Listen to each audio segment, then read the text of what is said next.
there's a large segment of the industry out there right now. They're great at the skill of marketing online and doing the whole online thing. But when you actually peel back the layer of their business and look inside at what they're delivering to their clients, it's fucking garbage.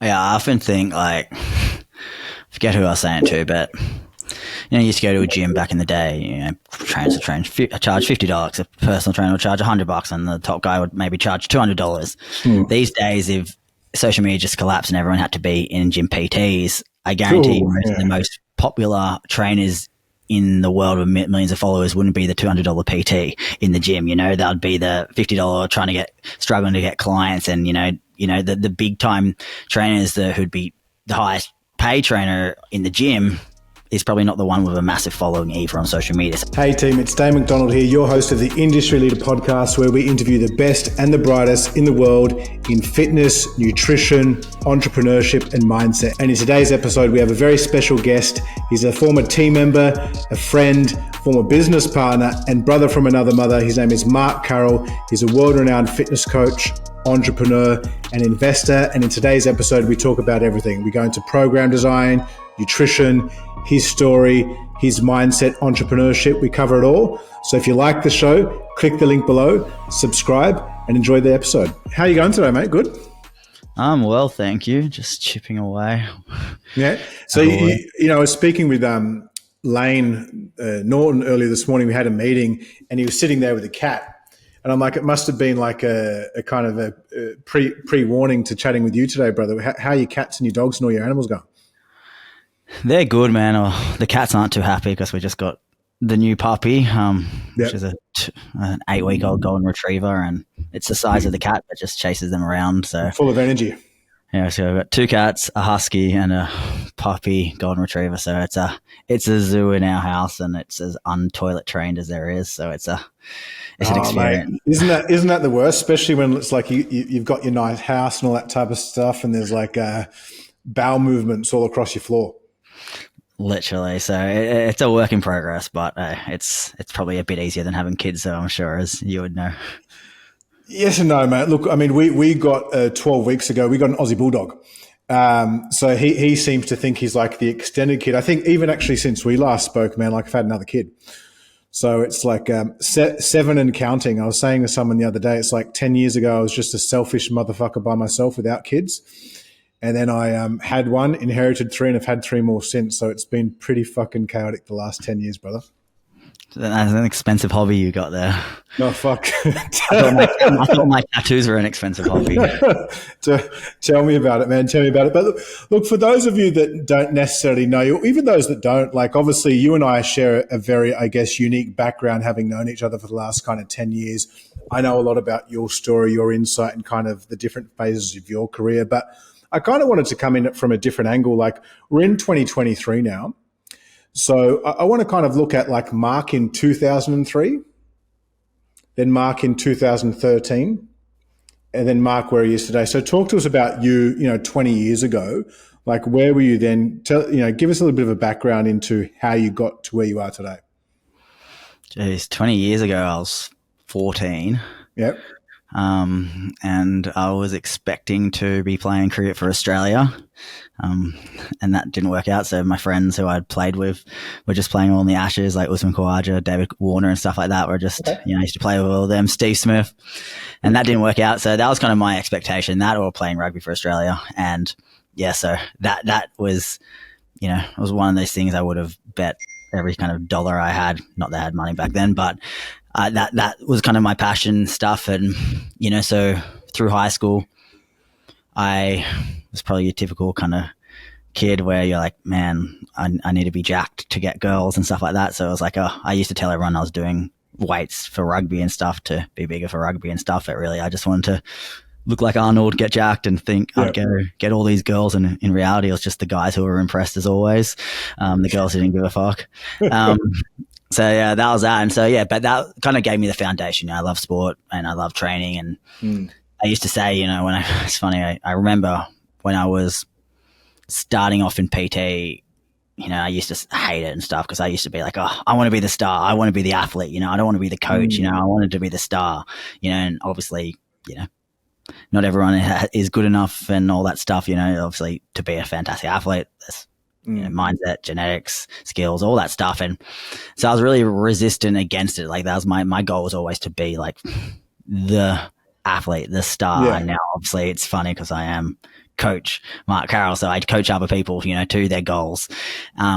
So when I was young, it was pretty much that, just sport and stuff. And I hated school. I liked school at the start, but I got really sick when I was young and missed a lot of school and fell behind. And so that was pretty hard times. And then, but I think just one thing to add to that, like for a lot of people out there listening that might have had a sporting background, I think when you're involved in team sports and playing sports and doing athletics and different things like that, it gives you a really good foundation as a coach. To actually be able to get in there in the trenches and kind of, coach people. Yeah, and I think it gets you.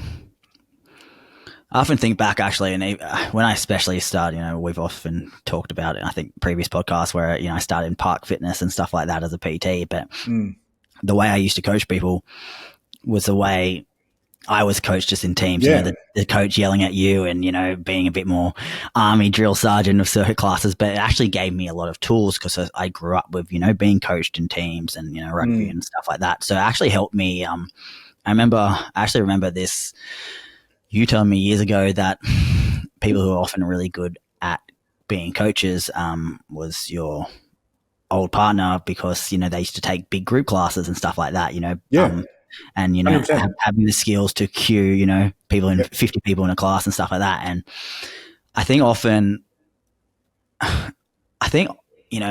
trainers often go, group fitness and all that stuff. That's where I really got my start. And, even though I'm not super loud and stuff like that, like if you put me in front of a class, I'll be the loudest person, run it and stuff. And those skills kind of talking to big groups of people, I think are really useful starting out as a coach. I'd always actually recommend young coaches, start that, do classes.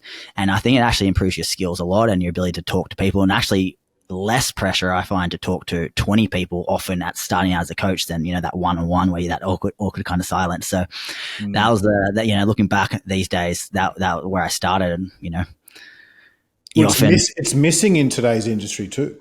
I think it's the whole human, even one-on-one connection, Oh, look, we see it at home with the kids and kind of stuck to their computers and all that type of stuff. Like they naturally go there, their phones. But I think coaches these days, you compare it to like an up and coming coach in 2023 compared to say when you were coming up or I was coming up. It's just this whole online thing, which is great. Like it's afforded you the type of business and lifestyle that you have, and likewise with myself. But I think it's actually come at the detriment to the industry as a whole. What's your thought on that? It's kind of those things, there's pros and cons of everything. I think I often get a lot of questions from coaches about, because I put out a lot on social media that I don't go out and socialize and much. And, people ask me about, is it hard to be introverted and be a personal trainer these days? It must be so hard. And I actually think it's actually easier than ever to be a personal trainer if you're introverted, because you don't even need to go to gyms and talk to people. So I think it really depends on your kind of your personality traits and stuff like that. And some people, I'm sure you remember, I'm not going to say names, but certain coaches back in the old Clean Off Sydney days who were just online coaches and just you'd give them, clients and, they'd be the online coach, put them in a dark room and just work with heaps of people. But then there'd be other coaches who would thrive, you want to represent clean health on the gym floor. So I think there's pros and cons for everyone. And I often say, even being a great coach, it's quite different to being a great coach in the gym versus online, what you need to do and stuff. So I think there's two different there's the base obvious skills and knowledge and stuff like that, but then it's how you deliver that, and I know obviously Dane used to, train Lauren for years before me, and, you yelling at Lauren to get up in the squat, you can't really do that in an online training program, giving someone, hey, hit these weights. Do you know what I mean? So it's just a different kind of industry. And I agree. I wouldn't say and I'll probably correct myself when I said the detriment in some areas. I think if your values are to seek excellence and to actually take pride in what you're doing, obviously I think a large part of that starts from just the foundation of education, seeking mentors, doing course and stuff like that. So I think in today's industry, if you've got the mindset that you and I have, you can scale far quicker and greater than you could have in your first 5 years of your career. And conversely with me, I think where there's the one thing I've realized recently is like there's a large segment of the industry out there right now. They're great. They're great at the skill of marketing online and doing the whole online thing. But when you actually peel back the layer of their business and look inside at what they're delivering to their clients, it's fucking garbage. Yeah, I often think like, forget who I was saying it to, but you used to go to a gym back in the day. Trainers would charge $50. A personal trainer would charge $100, and the top guy would maybe charge $200. These days, if social media just collapsed and everyone had to be in gym PTs, I guarantee the most popular trainers in the world with millions of followers wouldn't be the $200 PT in the gym. That'd be the $50 struggling to get clients, and the big time trainers who'd be the highest paid trainer in the gym is probably not the one with a massive following either on social media. So it's quite different, and yeah, obviously, yeah, even with what I do on social media, I can often do a post, right, and there's some, I do a post and it goes all right. These days nothing goes great, but then 2 days later I'll see some younger person who does the exact same post word for word, but just does it with better angles, better lighting, better body and stuff like that. And it kills it. And everyone's like, oh man, they're so smart. But it looks like they're smart, but they've just copied, every bit of your idea, but they just had the being younger, and a marketer or a visual videographer can make it look shinier. So it looks better from the outside. You know what I mean? So that's kind of the way the world at the moment, right?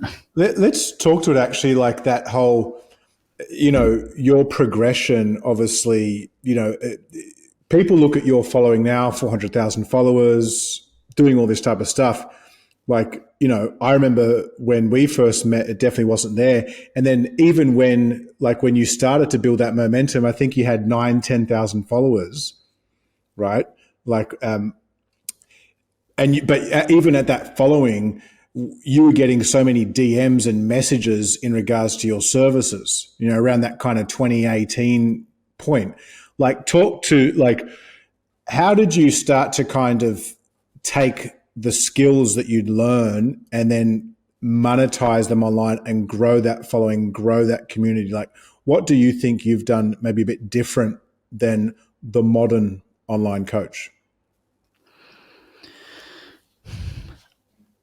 I think for me, it was a little bit different. Like back in 2018, I think I had maybe 1,000 followers, 2,000 followers. And as you said, I was getting lots of leads, but they were good leads enough from people who were trainers in the industry. And by training trainers and, getting good results, it was back in a time where two things weren't really happening. People weren't really putting out results back then. And, it was before everyone was kind of doing that. And then the second one was people weren't really doing a lot of education, whereas a lot of it back then was, here's a beautiful body with a supplement shaker and a quote. So that's where I think, whereas now you go on social media, that's why it's hard these days, because everybody acts like, a PhD scientist and an expert and, can copy smart people like Lane stuff, and they add every kind of, everything you can to look the part, but back then it wasn't really like that. So for me, what really built me in, I think 2018, when I started pushing a lot more, was I was just sharing my clients' training, here's a program, here's what they're doing in the session, it could have been, deadlift or, and same for you, a client squatting, even when, and so someone doing well, just explaining their workout. And so that was kind of different back then. But I think it was more about the client and less about the coach. Yeah. So that's where I started the Coach Mark Carroll Instagram, and I was like, all right, I just want to be about, what I'm doing, who I'm working with. And it was just basically, here's who I'm training, here's their result, here's what I did. So it's kind of a snapshot of kind of why you're doing it, what you're doing. And I think a lot of the times, back then it wasn't that prevalent, people putting out much information, let alone, programming stuff or talking about a bit more nutrition, and more so rather than just going, hey, eat less. It was more saying, hey, this is what we did here with this client. So I used to break down a lot more back then what I was doing with clients and stuff. And I think people enjoyed that. And, results often, when people see a result, but they also see that you break down exactly what they did, I think it makes people go, oh, that could be me. This person knows what they're talking about. It makes that result seem more real, and it's not just a gimmick when they can actually see that person training with you, I think, week in, week out, and seeing that progression, rather than just a marketing company online where they just have those, shakes, and they just see these before and afters where you just feel like they're paid actors or whatever. Do you think trainers today, because like I kind of look at that as like, it's like stage two. Like stage two was like, it's the same for me when I was a coach. Stage two was being able to get results consistently, repeatedly, right? But like I didn't start my career as kind of Daine the results producer. You know what I mean? I just started as Daine. I got a strong work ethic. I'm going to do lots of trainers. Stage one was like, well, actually, I'm not as good as I thought I was. I need to go and level up. So do you feel like a lot of trainers these days are still kind of like, because I feel like the industry's probably gotten worse the last 10 years in terms of like that whole thing of delayed gratification. Trainers want the shiny bells and whistles, but they're not prepared to spend several years or even continuous time on self-improvement. Do you feel that's a limitation for a lot of trainers these days? What's different is that when I started, and even majority of my career, you didn't become a personal trainer to try and make money. It wasn't I was like, oh man, I'm going to create a business and make money. 100%. It wasn't that. It wasn't even the cool thing. It wasn't the trendy thing. My family were like, what? You're being a personal trainer? It was like that was like not a cool thing, or wasn't what it was today. And through the rise of social media, influencers, and people often looking more successful than they are, I think it created that illusion to young people of, hey, you can have abs, you can have popularity, and you can have lots of money and stuff like that. So I think it's kind of created a different illusion of before you became a personal trainer, because well, you want to be a personal trainer and have skills to get people. And so even when I was trying to do all my courses to get great results and stuff, this was before I was even posting on social media. There was never any sense of, hey, I want to make a lot of money into it, because I never even comprehended that, I never even had any interest really running a business or anything like that.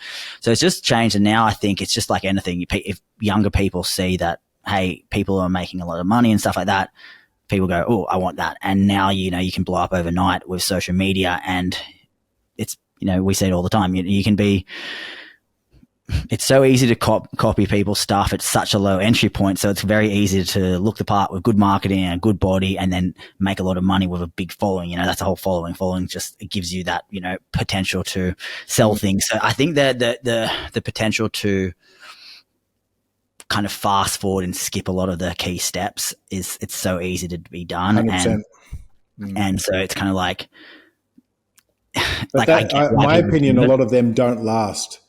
Like, it's, you can skip the steps, but are they still going to be around in 10 years? Well, I think you see a lot of the time, a lot of people do it and they make some money and then they go off to do something else. They use, I often kind of say to people that,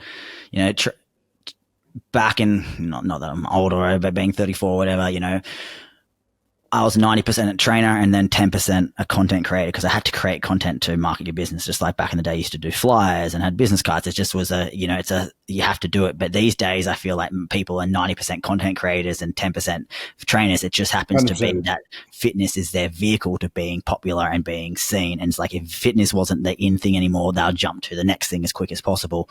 So that's the thing. It's just like, well, cool. Fitness is a way I can make money fast at the moment, potentially. So I'm going to do that. But if there's other ways I could post and get more followers and more engagement, they'll do that in a heartbeat. Do you know what I mean? I love what you said about before, like when we started, creating a big business wasn't even a thought process. But, people look at me and are like, oh, blah, blah, blah. I'm like, fuck. Like for the first 10 years of my career, I was literally just so focused on client results. And then all of a sudden I had a brand and a business. I'm like, oh, well, I'm not a business person. I don't know what the fuck I'm doing here. And then you kind of learn on the fly, which kind of leads me, like mentors. I know you're like me in that, you have different phases of your life. You have different mentors, different seasons, different people that help you, throughout kind of your evolutionary journey, depending on where you're at. Like, talk to us about kind of some of the people that you've worked with or that have helped you along the way to get to where you are. And even just so that people can grasp it, like the time and money that went into that. Because again, I think people look at you today and like, Mark's got this big business and the house and this and that, but not understanding just how many bricks you had to lay on that house yourself with your hands before you actually were able to build it. Sure. I think I started, learning more back in 2000 and maybe 15 or something around then, doing more education. And obviously, that's where I started. I think I met you and met Stefan and stuff like that through Clean Health. And I forget what they're called, the courses, or it was the PT, performance PT or something. It was internship or something. It was an internship. It was the level 1 internship. It's old school, man. It's before we even did the performance PT. Yeah. So I remember I did that, and that was, at Clean Health and back in the CBD back in the days. And that's when, I didn't know much about kind of Poliquin stuff then, but obviously that Poliquin had a presence through the kind of Clean Health kind of system or whatever you'd want to call it. And so, I learned a lot through there. Definitely his programming. I think that's one thing that, say what you will about Charles. For me, he simplified programming practically. Yeah. And so that's where, I liked learning a lot about, undulating periodization and stuff like that. And then that led me kind of through him to then guys like Stefan Cazalt. I went over to America for an internship in LA with him for a week or so. And I went to Germany with Wolfgang Unselt. Again, guys are real kind of Poliquin kind of disciples and stuff like that. And then I can't remember some of the other names, so it's been that long. But yeah, so that was kind of the laid the foundations. And, it's funny, like not everything that I do now these days is what I did then, but, just, things change, but, results were great then, so that's why I often say the more you learn these days, often it's like, oh, this could be 1% better, but does it actually lead to better results? Not always, so it's just kind of funny with that, and so, and then, I learned, nutrition wise, I got into a lot of the evidence-based kind of stuff, Lane and, Alan Aragon and people like that. And then I've enjoyed a lot of the Kasim Hansen and one kind of stuff around exercise selection and exercise executions, things like that.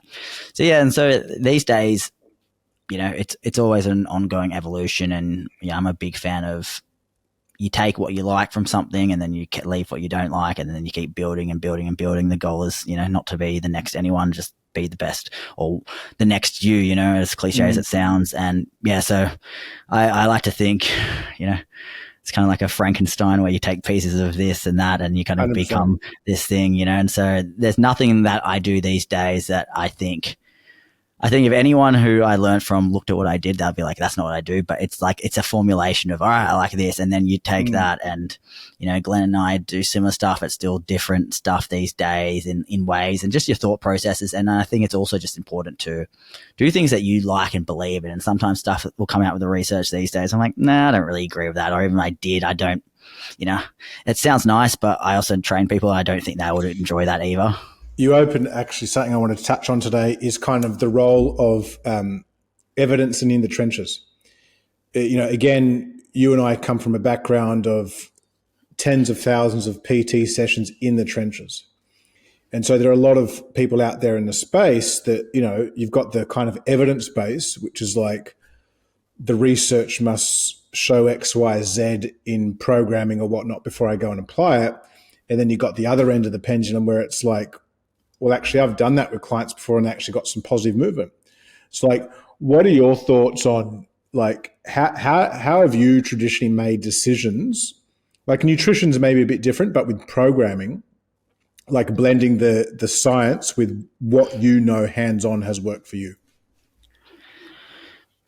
As you said, I find the nutrition stuff, the research, to be a bit more principle based. So it's kind of like, obviously calories are calories, so that matters, So I think around nutrition, fat loss and stuff, there's a lot more, I think, foolproof research. But then, with a lot of the training research, you get a lot of the smart minds, and they're always arguing about, Exactly. pretty big stuff. And it's funny, right? Like, I often think that, all the stuff that comes out with training, it's like, yeah, I can kind of see that a little bit, but often I don't agree with stuff. And I think with the research, there's so many things, right? Like, often they'll be like, all right, this is the answer because this study said X. But a lot of it, again, like, there might be 20 people in the study, and again, they're going off like the median average, but it doesn't mean there's not outliers on either end of the spectrum as well. So there's like, oh, cool, well, that probably was best for 10 of people, so we'll say that's the best, but then there could be 5 either end of the more volume or less volume and stuff like that. So I kind of take a bit of what it says, and it's kind of putting pieces together slowly but surely. But then you also don't want to go and throw out everything that you've been doing, because I often think, are my results now better than they were 2-3 years ago with all these things that I've been told are wrong or something like that? And you think, not really. And are people putting out better results than now with what they're saying is right over what I was doing 4 or 5 years ago? And again, no. So it's kind of like, well, then what's the answer? Does that mean that they're wrong or what I'm wrong? But then, it's kind of like, is there a causation versus correlation? And so I think, it's slowly piecing together things and stuff like that. But again, like, I also feel that a lot of the times it's nice to kind of come out with these things and say, you don't need this or you should do this and these drastic changes. But it's often different training people one-on-one, and then B, the big thing, and 99.9% of these people don't realize, it's also very different training people en masse if you're writing a program for thousands and thousands of people. And, you want to be in a balance of getting great results, but making it really enjoyable and stuff like that. And so it's always a fine line of trying to get them all correct. And, as I said, like, when I write a program and I might get, 2,500-3,000 people buying it for a challenge or something, there's a lot of different people, but you're trying to coach to this kind of avatar in your head and stuff like that. And so there's so much nuance to everything. And yeah, so it's quite interesting, and I often joke with Lauren and stuff. I like, what post is someone's going to come out with and tell us that we're all wrong today? Every day it's like, oh, you're wrong. This is wrong. And everything I've been saying is wrong. And, I've been telling you, people have been, they've hammering in this, and then now it's saying the exact opposite. But the thing is, all these things keep working. So it's kind of like, well, why are these things working if all these things are so detrimental, et cetera? Like, and I'm sure you've probably even seen the hip thrust versus squat study, stuff. And, like, it's like, remember, like, then the hip thrust came in, it's like, oh, Pollock, you're idiots. See, telling people just to squat, you're so stupid and stuff. You got to hip thrust and all that stuff. See, everyone should just hip thrust. Squats are stupid. And then now it's back to, hey, hip thrusts are probably overrated. It's everything goes in cycles. I think when you've been doing it as long as we have, you learn to trust your own intuition. And that intuition is based off 2 things I've found is when you've put the work in to actually level up and become the best coach or the best you that you can be, the more you repeat that process, the more confidence you build, because you're able to look at what you've done from a place of certainty because you've just kept doing it and getting such amazing results. And then over time, with that experience, when you start getting hit with these new bits of things, you're able to kind of look at it a bit more kind of and step back and say, okay, well, I hear what they're saying, but I've tried that and that doesn't necessarily work for me. So I'm just going to keep doing what I'm doing, because at the end of the day, as long as that's not hurting anyone, as long as I'm actually improving their health outcomes, then hey, who's to say what I'm doing is wrong? Yeah, and I think it's, back in the day, you'd do a course and then you go change everything that you're doing next Monday with clients. You're like, oh, I did a new course, so everything, now I'm a totally different trainer. Like, for example, I'll show you like a practical example of kind of the latest kind of my take homes with, training is that say for the glutes versus hip thrust versus squats, it seems like stretch position exercise is probably superior to short and base exercise for hypertrophy. But it doesn't mean that short and base work can't deliver just as good hypertrophy. You probably need a little bit more volume, and then stretch based stuff, we're probably looking at, it probably leads to a bit more fatigue. You probably can get better results with less. So things like, say, additional C and D, E series and stuff like that. Now some of my stretch based work, I might only do 2 sets and say, all right, let's just do 2 hard sets of walking lunges for the glutes, but then I might do 4 sets of the thrust. So I keep, instead of doing 3 and 3, I might actually regress of a stretch base and just go, let's do quality, and then actually add a working set to a short and base exercise, because I know it's probably going to need a bit more volume to get the same response. So it's kind of like learning, but it's not going, all right, I'm going to get rid of both, but it's like, okay, what can we learn from it, but keep the same stuff, but maybe can we tweak a little bit less here and get more of it, and stuff like that. So whereas it's not going, all right, hip thrusts are shit now, let's get rid of them, or squats are shit, it's kind of like, all right, what's something we can take home and implement slightly, and again, it's slowly but surely as well. Keeping on that topic of programming, like, what is your process when it comes to creating a program? Like, so how do you look at the different variables like rest sets, tempo, intensity? Like, these are fundamental core processes, but I think, good coaches have mastered these basics so that they're able to actually go out there and, create results-driven programs. I think it's an art that's maybe been lost today. What's your process to actually creating a program from scratch? What do you look at? My thing is still kind of going back to, I really like periodizing like an A series, like a compound movement over like 12 weeks, and then utilizing more additional series for more kind of volume-based hypertrophy stuff. So I'm still very much a fan of kind of getting strong for reps on, big exercises, and use that as kind of your indicator list. Do you still kind of, would the basis of your periodization still be more of an undulating model? Yeah. Why?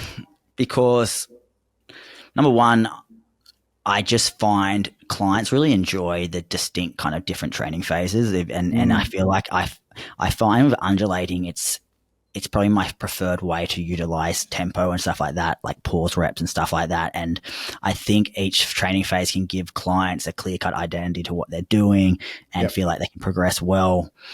So it's good from a compliance hack.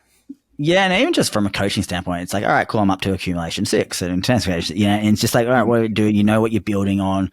And then I just feel like from a standpoint of, certain exercises, like you're doing a higher rep phase, certain exercises work well for higher rep phases, more metabolic stuff, and certain exercises work well for, more neurological phases and stuff like that. So I just think it just works well, for what clients enjoy, and I just do believe it progresses well. I these days I use linear, I use DUP, I do all that stuff, but I guess my default is definitely undulating. But from a standpoint of, I still, even though, do you need to get stronger to build muscle? Probably not at when you get to a really certain level, but I think for majority of people, if you can get strong initially the first couple of years, you're going to be in a good place to build muscle. And then obviously, if you're an advanced bodybuilder, obviously there's many other factors to triggering hypertrophy than just strength adaptations. Well, but I think a lot of people traditionally, it's like, they try and separate all of these strength qualities, where I think long term, you're right. Like most people, not most, pretty much everyone would like to feel a bit stronger, look better, and have more definition.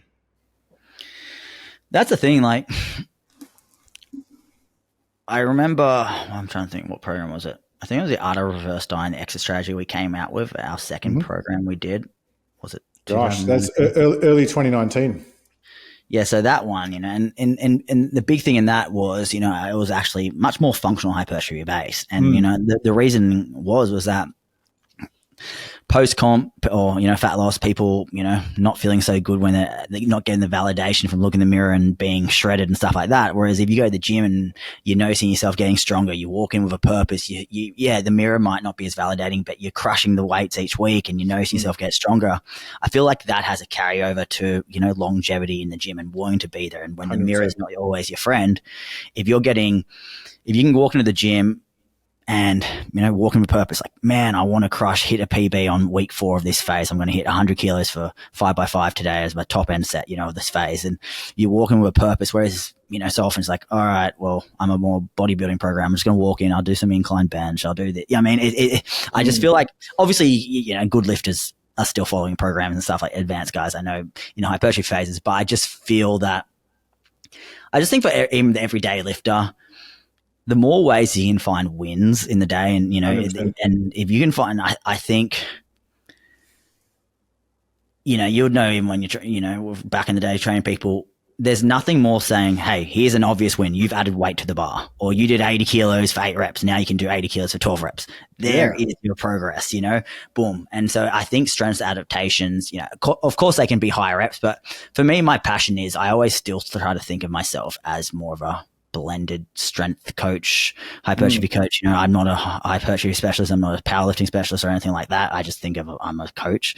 And for me as well, just programming, I just enjoy, I always think if you're going to look strong, why not just be strong as well? Yeah. Oh, look, and I think, to your point, it's like not getting obsessed on one just particular strength quality when you can have them all. Obviously, if you're going to go to elite levels of which we'll get into, like a Lawrence Simpson world champion or another world champion athlete, you're going to maybe go a bit more granular. But let's kind of talk to that. Like, how do you kind of change maybe some of those training methodologies? Maybe how you deload, frequency of sessions and things like that, going from, Mr. Gen Pop or Mrs. Gen Pop to Mrs. World Champion? How does that change? Or some key variables, I should say. Like progressing a person from Gen Pop to advanced? Yeah. Back in the day, I'd probably say it was much more pronounced differences. And these days, it's a little bit different. Maybe it's just because of who I work with, but I just feel like Gen Pop these days are more obviously. All right. So I want to clarify that Gen Pop is such a broad term. So, Gen Pop can be someone who hasn't stepped foot in the gym in 5 years, and a Gen Pop can be, these days I feel Gen Pop, so that's the thing, it can, but from a standpoint of, I think general population, it's really about bang for buck, doing the basics well, getting more out of less initially, especially, if we something that I think, I still take home a lot from my clean health days, big time, was working with more corporate people initially, but, things around like stress and stuff like that,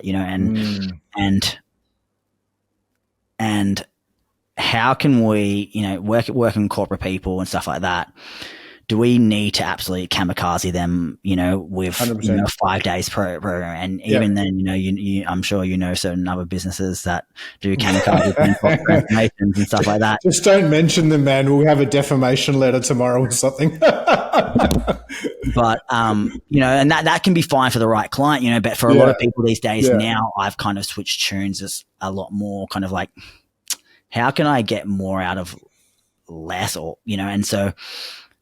I'm sure it's even the same for you now. Like, and I've definitely experienced the last few years, like CEO life, kids and all that type of stuff. But even for you now, like with where you're at life, your age, you're a little bit older, a little bit wiser. You've got businesses, staff and things like that. Like, no doubt you wouldn't be able to recover the same way today that you did 10 years ago. Exactly right. And even then it's kind of like. And do you even want to?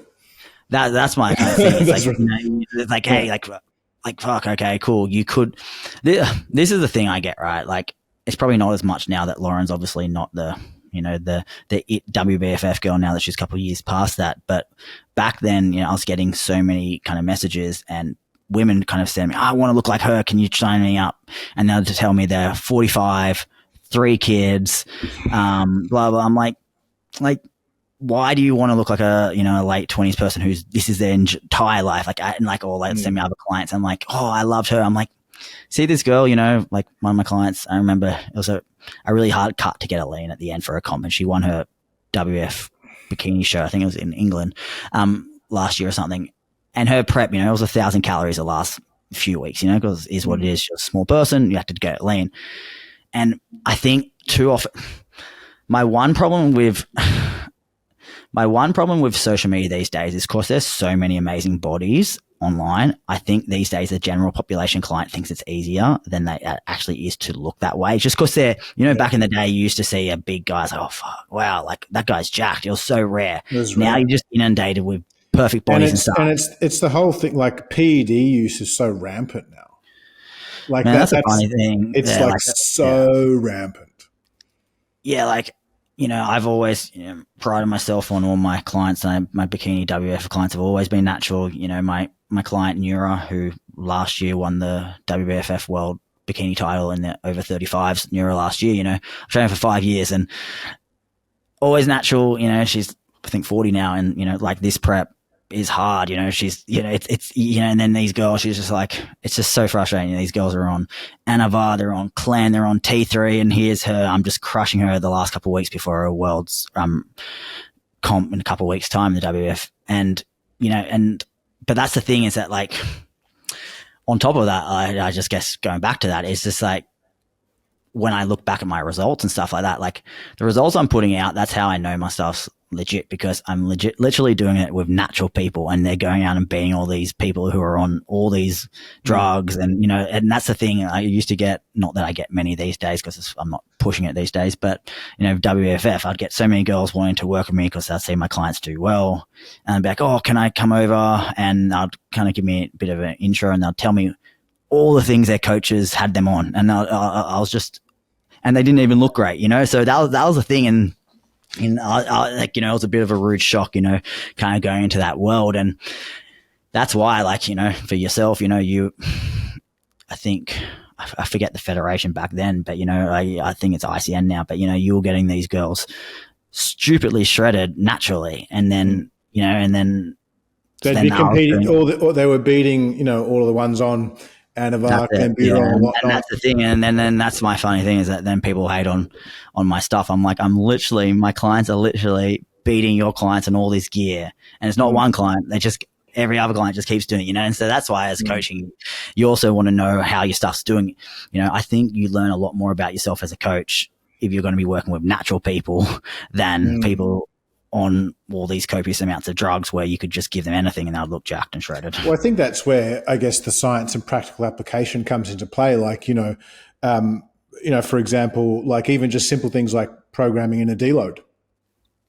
Like what signs would you traditionally look for with a client, as in when to program a deload in for them? I've changed a lot with it.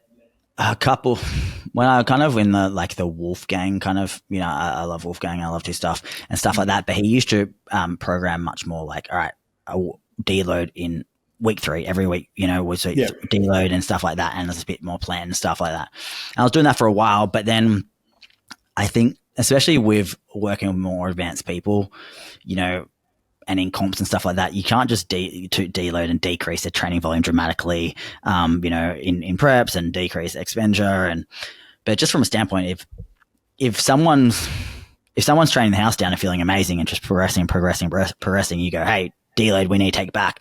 I think you're not exactly looking at, what's going on with the client, just like if you say a client is feeling terrible and horrendous and stressed and not sleeping, you go, oh, sorry, this week's not a deload. You have to push even harder. You're not really coaching to the client. You're coaching just to a generic kind of template plan.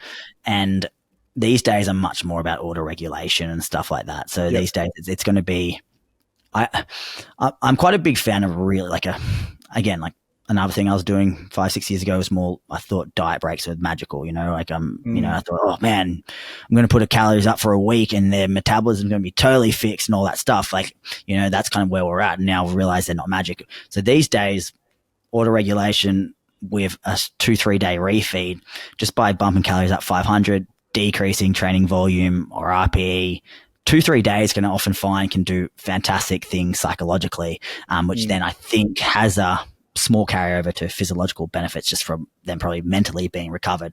So these days it's much more about shorter going off. All right, I feel shit. So, okay, cool. That's okay. It's not the end of the world. Let's back off. And, ideally, because I'd like to do 4-week programs, I still, you kind of try to time them so that obviously, ideally that they're still able to finish a program on a real high. But yeah, that's the way I kind of look at stuff these days. I'm not as I've got, I think, about 19 online clients. So these days I still keep doing, because I still want to keep working on it and learn stuff and apply stuff. But that's the way I do stuff. And, I think just, it's something where, I less systemized and a bit more, but again, it's also takes a bit more effort, because you have to go over there, do really good check-ins and stuff like that to do it. I think one of the things, and I often tell these people, like, I think, and you might not realize this, that you're probably one of the people that really kind of popularized NEAT steps and periodizing that into programming. I think something that's, 5-6 years ago, it wasn't really, kind of commonplace. Like, the concept was there. It was like, you should be active, but not actually tracking it as a variable. How important do you think NEAT and steps, periodization, things like that are to body composition goals and outcomes? Do they still play an important role for you?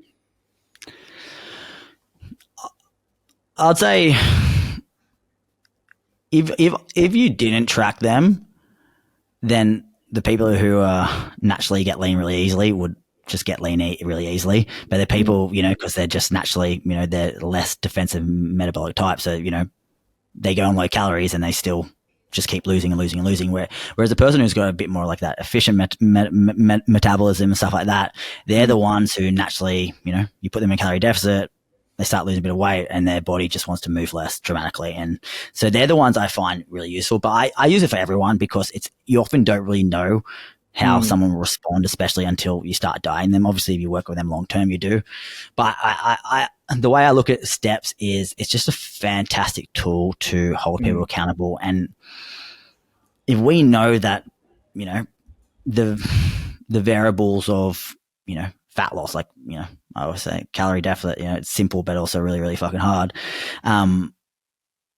The variables of, hey, cool, we've reduced their calories, but if you're not looking at their movement, because, that drops and can be 200, 300, 400 calories, same with the effects of like BMR lowering and stuff like that. There's so many things that can influence what someone's actual true kind of calorie expenditure is. So the more as a coach you can at least understand where someone's at, the more accuracy you'll have. Tracking it's kind of like, variable. So it's kind of like saying, like, the way I look at it is, if I said, hey, go do cardio this week, well, you tell them to do cardio, but what is that? And their interpretation of cardio can be, 7 days a week of 30 minutes hard intervals, or some person might go, I'll go for a stroll for 20 minutes. So the less you can give someone just free rein, I think the better, because some people go overboard, some people go really underboard. And from a standpoint of things like steps periodization, I'm still a huge fan of it, just because, we know the longer you diet, the less naturally you move. The longer you diet, the lighter you are. So the less calories you expend just doing your daily tasks and moving. And even if you get a really unfit person, giving them 10,000 steps a day, heart rate's going to be much higher. So the fitter they get, again, the less calories they expend. So it's just by periodizing, like a linear periodization, it's just a nice artificial way to somewhat have an idea of where calorie expenditure is and hold them consistent, so that then the other factors, like obviously calories in, you can have a bit more control over as well, where to go. Awesome. I want to kind of flip the shift now more to the business side of things, right? So obviously, you've used your skills as a subject matter expert in getting results to kind of grow this brand and business. Like, talk to us these days are kind of about like what your core focus is. Like, who are you kind of serving? And then like what businesses do you have going at the moment? I guess right now I'm just trying to serve people who want to train intelligently, which is quite a broad term and stuff like that. But, my thing is to try and lift the standard of, the program people do in the gym. So unfortunately it's not always the easiest sell, the last few years I'm very self-taught with what I do with marketing and business these days, and looking what other people do, look at what competitors do and stuff like that. And if you look at most of the mainstream brands, they're very, family friendly, simple and delicious recipes, no calorie tracking, train from your home gym home with a pink dumbbells and stuff like that. And that's going to get your en masse people in, and your big market. So they're going on scale, and they're going for the people who hopefully buy their program, and they probably will never actually do their program and stuff like that. Whereas my business is really built off is built off retention, and that's kind of the key, that's for how I get a lot of programs. So a lot of the stuff I do is trying to help educate people on quality training and understanding why it's probably better to stick with a coach and work with their methods and progress and progress and progress. And, I can do epic things for people in an 8-week transformation, but the real money is, what I do with my online clients is when I work with people for years. And that's why, I've got all my programs, which they progress through. And yeah, so it's kind of like trying to educate people and just see people get people to understand that, great results. It's a marathon, not a sprint. And, it's that compound interest, you get back more and more and more. And yeah, so that's kind of what I'm doing from a training program standpoint. And, it's still body composition, but I have different aspects, with strength, hypertrophy, obviously focused, challenge focused, but it's still very much a mix of 18 to 55 women, men, people who want to learn. And yeah, so I've got that for Coach Mark Carroll. And then I've also got the Carroll Performance, where our main focus is on program design, course for coaches. Mm-hmm. And what other kind of, do you have any other kind of things? I know you do a lot of stuff in investing. I know that, you've used a lot of the funds that you've made with your businesses over the years to kind of grow your wealth, in your portfolio. What are some of the stuff that you've done there? Where are some of the places that you've learned from? What are some of the lessons? Yeah, property, I built, a good property portfolio up there, 15, 16 properties. I actually just sold one. Yeah. And then obviously a lot of stock market, that's probably getting up, doing my biggest and stuff like that. So yeah, it's a very, and then some other stuff as well. So yeah, so that's kind of been my drive, So I think maybe last year, the year before, I think made more money in investing than actually in my business, which is funny enough. Even though I sold, 35,000 programs or something, I think actually, made more from investing. So that's kind of my other aspect of life these days. But from learning from that, again, these days I just read and read and read and read. So I learn and learn and learn. So there's so much good stuff out there, quality stuff out there if you want to take the time, and the best thing is it's super, super cheap, you don't need to go to learn from, expensive. A $50,000 mastermind. No, and so then, so literally the majority of the best stuff I've ever learned is just from cheap books, and it's all the information's out there, it's if you want to go learn it, and then it's just a matter of actually getting out and doing it and experiencing the ups and downs and stuff like that. So, so. What would be your advice to, a lot of young trainers out there who are kind of, where you're at, where you were at maybe 10 years ago? Because I think you're an awesome example of someone who kind of, as you said, you didn't get into it to grow a business, right? You got into it just to train clients. You did your own thing. You then worked for others. You then went out and did your own thing and have continued to scale up. What would be your advice to, Mark, kind of, employee Mark today?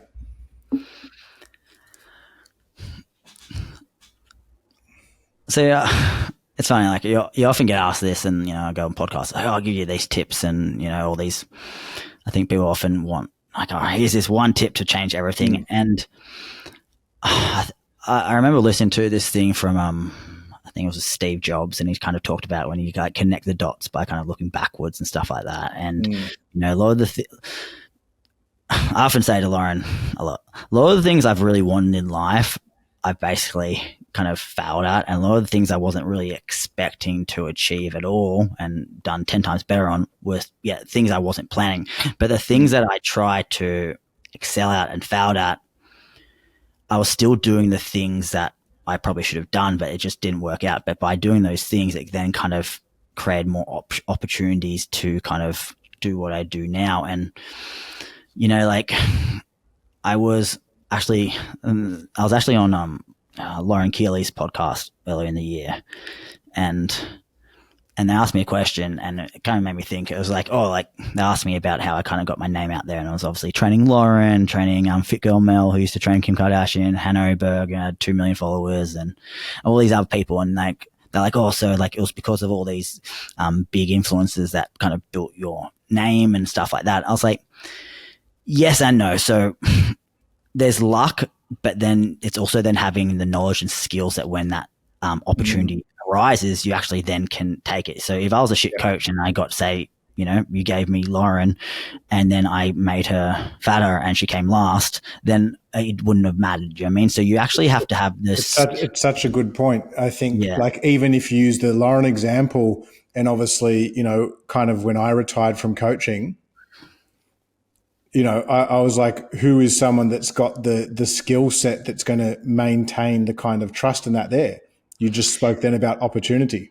Yeah. So it's So true. So true. It's one of those things is that there's timing and stuff like that, but you still, when the opportunity arises and, you get opportunities in life, you still need to, hit it big and, you get that one chance and then you can hit a home run. And for me, with Fit Girl Mel, who posted me and helped me get really big in the American market and stuff like that, I did a great job. And then she would share me to her audience and tell everyone about me and stuff like that. And then Hannah Oberg, I did a great job. She got an amazing transformation and shared me to all of her audience over in Europe. And, obviously Lauren, I was able to help there for a good period again, get my name out there. So all that stuff though of kind of being there was from all the work from the years before of actually learning with no real goal of ever trying to be on social media or no real goal of making money.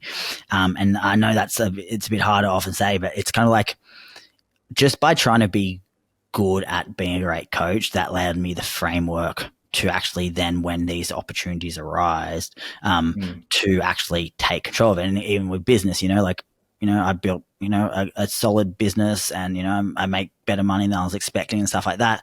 And it's not because of my amazing business or marketing skills. It was just because I was a good coach and made products, and those products helped solve problems, and those problems weren't designed to be anything other than what I've been doing for the last 10 years. But because I'd learned a lot, people were like, oh, wow, this is so different to the typical influencer stuff. So it's just one of those things where it's like, well, people can't take you, life can't take your skills away from you.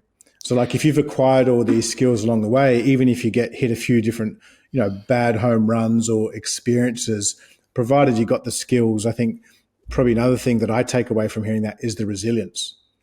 The time, like all of the ups and downs, obviously you and I know each other's kind of backstory, but there's been so many ups and downs along the journey, right? It wasn't all just fucking rosy, happy days.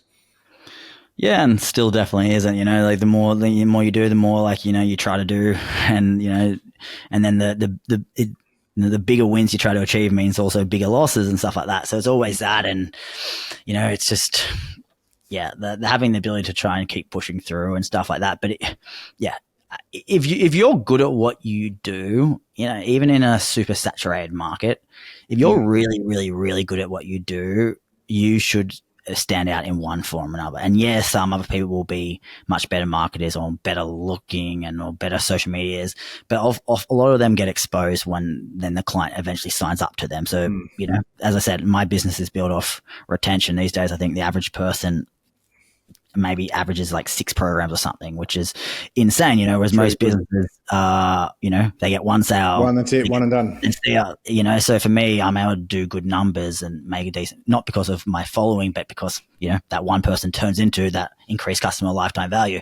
So that's kind of my thing. So as the whole famous kind of like business saying, it's a lot cheaper to keep a client than always have to get a new client. And that's kind of been my sense. And in order to do that though, you actually need to have a good skill set. No, I love it, man. Like, look, approach your career and life as though, the gold medal is just around the corner, because a lot of the times, if you're ready to step on stage and the time is right, it'll happen. Well, look, just to round out, I want to kind of ask you a few kind of like, fireside style questions to kind of wrap up today, man. So I think the first one I've got here is like, who inspires you today? And not necessarily just from the fitness industry, but out there, like who are some of the people that you look to for advice, either directly or indirectly right now?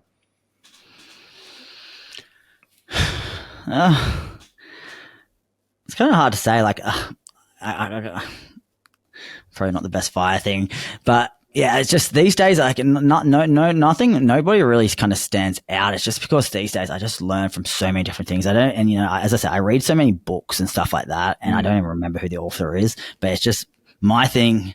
The thing that inspires me is that I feel like there's more success around the corner in myself. So that's kind of like, that's what inspires me to work hard. And, because I'm trying to do so many different things in life, there's so many different people you got to be like, oh, that could, that person's great in investing and property and stuff like that. So for me at the moment, everything's just like a jigsaw puzzle I'm just trying to solve and stuff like that. So it's not so much like, a person or anything. It's just, I guess it's just the idea of where I want to be. I'm just more hungry than ever to achieve more and stuff like that. So yeah. Okay. And what about morning routine, daily routine? Do you have one? The only thing I do in the morning each day is read. So I get up and feed the animals and then I read. So that's because things are often changing with calls. My team's in America and gym early sometimes and stuff like that. But that's my like one non-negotiable. I always try to read for 30 minutes around at 6 a.m. And that's the most important thing to me. It's just that I like business books and stuff like that because it always makes you feel more optimistic or you want to try stuff. So that's always my thing. My main thing every morning is just every single day, pretty much. I think I read for about 30 minutes, and yeah, so that's one thing. Success leaves clues, man. I think you look at a lot of the most successful people out there, and that's one non-negotiable. It's like watering their mind. That's it. Power couple, you and Lauren. How do you guys kind of juggle different brands, different businesses, everything that you're doing individually, but then also bring that together in a relationship? It's actually pretty easy because, we work from home, and we do similar stuff. So it kind of works in synergy, and even, for her, we go to the gym and, for her, she's got her clothing line now is a lot of gym wear. So it's just, hey, take a video of me while she's doing her squat. But then that works into a video for her fitness brand that works into a video for her clothing brand and stuff like that. And, we spend pretty much most days all day together and stuff like that, and different rooms, and we kind of have some days some days I'll be going better, some days she'll be going better, and kind of helping people lift each other up. Whenever I feel bad, she's always good, and vice versa and stuff like that. So I think it's also good because they kind of get it, because you live on your phone. If you date someone these days who was like, oh, get off your phone at night, I just don't think it'd be work because your head's in your phone. So they understand that it's a 24-hour a day kind of somewhat thing of having to be on stuff. And so the benefit of having a partner who's in this kind of world is they get it. They get the stresses, they get the ups and downs and stuff like that.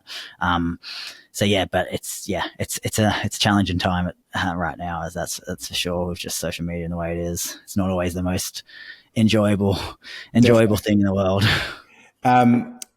Happiness. What does it mean to you? Oh, that's something I'm still always striving for. I think, I'm very good at is being self-aware, and I know kind of myself and my strengths, my weaknesses and stuff like that. And I know my biggest probably weakness is I'm always moving the goalpost of what that would be. If you had said 7-8 years ago, I'm guilty of that. Yeah. So, I remember at Clean Health, we had Mark Otterborough or whatever. He came up to do a course, and Nate and I often joke about it.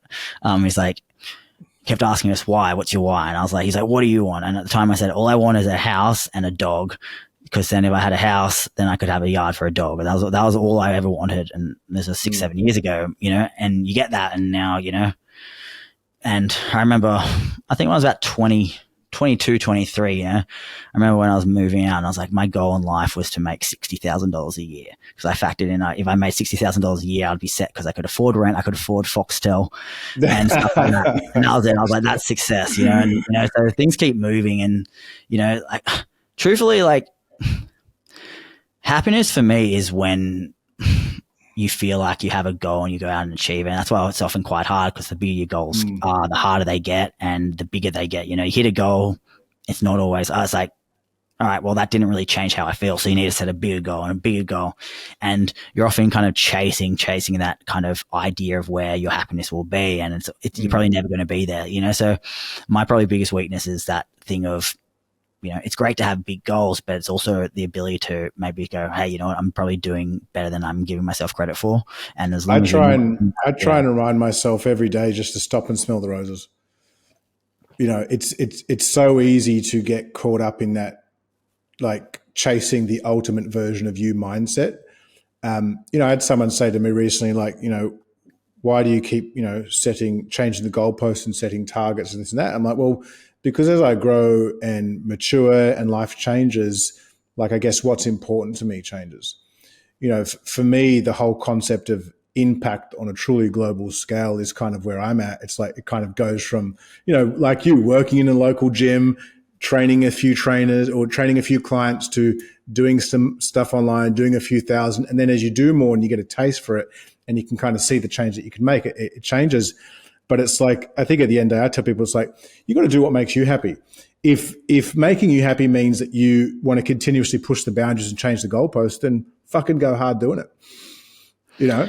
I think, it's having a goal, but I think, like, I know, I often think, if Bitcoin went to $2 million a coin and, we all had Bitcoin and we had all this money and stuff, like, what would I do, and it's like, oh, well, if I had all this money, and it probably wouldn't change anything too much deep down of your happiness, really. Like, the main thing is, like, for me, it's just like, I want to be able to, if I set goals, go out and be able to achieve them. That's like, that's that sense of having a plan and being able to execute. And and the other big one for me is probably just my big goal is just financial freedom. So you can just have that choice, and for me, I'll often be like, oh man, like, you're successful. I'm like, trust me, there's no such thing as success as long as I have to post on social media every day. Trust me, it's not successful. So successful would be is not having to do that. So, and at the moment, I have to, unfortunately, with business and stuff like that. So I'm ways away from that. I think it's become even more like personal brand. It's even why I've started doing the whole personal brand thing. I realized after kind of forming a partnership with Brian Mark and Calder Silver from Canada, and just how, these guys in their late 20s, early 30s have used the power of brand to build community. And even some of the stuff Hormozy puts out, you realize just like having a personal brand in today's space, it increases your organic traffic, your cost per lead, your cost per acquisition, stuff like that. So I think when you are in the type of space that we're in fitness and education and clients, stuff like that, it is part and parcel of it. But, I agree. It would be nice to not have to be connected to your phone for the majority of the day. Yeah, like, I know Russell Brunson, ClickFunnels guy, often says, people these days, they don't so much buy from just a brand, they buy from someone they like who just happens to represent that brand, so the more someone likes you, they might, even if your product is inferior, they might still probably more likely to stay with you just because they like you and that community as well. So that's a funny thing in, a lot of these big brands. And that's why I've always, my main competitors are often, these big female brands, which are very community based and not always results based. I'm always like, why are you doing that program? They're like, I don't like it, but I just love the Facebook community and stuff like that. So it does matter a lot. It's funny. What's next for you, mate, to wrap up? What's next for Mark? Honestly, I'm not sure. Like, I've kind of been the last 6 months or so at a real sticking point, I think, in the kind of life and where I want to go and stuff. Like, I probably would have been a bit more confident last year, but I think, the way the world is, and truthfully, I'm kind of in a point where it's like, all right, you could go and invest a lot more into certain things in your business. And it's like, but at the moment, it's kind of obviously quite an interesting time with social media and fitness. And is it as popular as it was? And is it as, so I know at the moment, I'm just kind of, just a bit more step back and not as kind of as action orientated.